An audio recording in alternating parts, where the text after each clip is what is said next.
From a billionaire drug lord to 25 years behind bars, Fabio Ochoa Vásquez, a key figure in Colombia's infamous Medellin Cartel, is free and heading back to Colombia. But is his release the end of a dark chapter or the beginning of a new one? Let's dive into the legacy and unanswered questions surrounding one of the most notorious drug kingpins in history. Good morning, Twisted News viewers.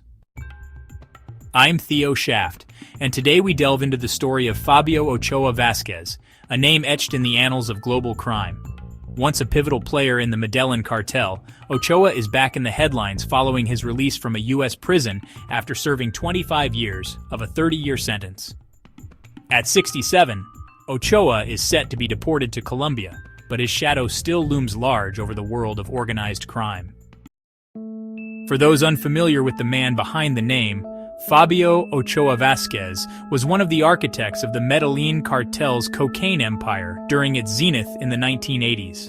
Alongside his brothers and Pablo Escobar, Ochoa flooded the global market with cocaine, raking in billions. In fact, in 1987, Forbes magazine listed him among the world's wealthiest individuals.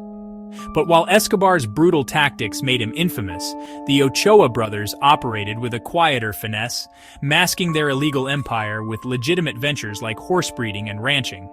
Ochoa's operations stretched beyond Colombia. Living in Miami during the height of the cartel's power, he managed a key distribution hub that supplied cocaine across the U.S. He became a prime target for law enforcement, culminating in his indictment for numerous crimes, including his alleged connection to the 1986 assassination of DEA informant Barry Seal, a case dramatized in the 2017 Tom Cruise film American Made. Fabio's downfall began in 1990 when he surrendered to Colombian authorities under a government program designed to protect drug lords from extradition to the U.S.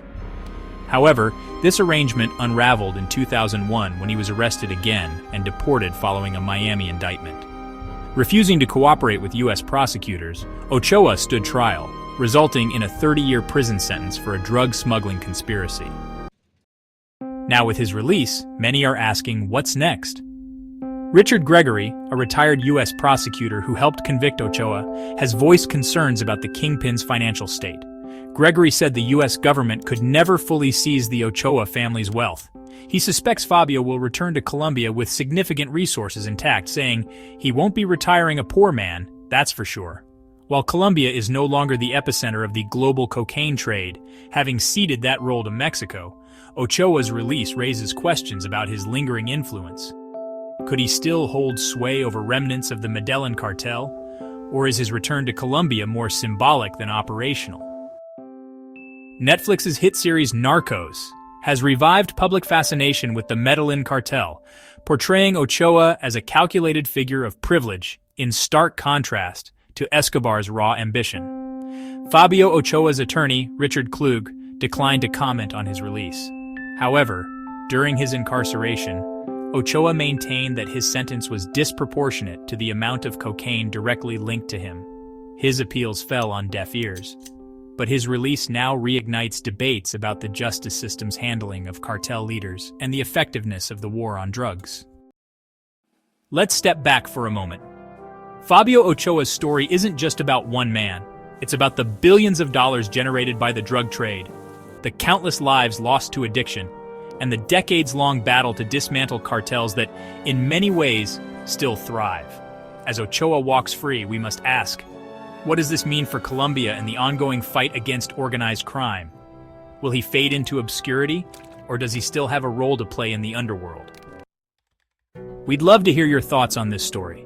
Do you think Ochoa will live out his days in quiet retirement, or does his release signal unfinished business?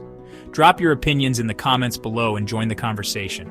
Stay curious, stay critical, and, as always, keep questioning. I'm Theo Shaft, and this is Twisted News. Until next time.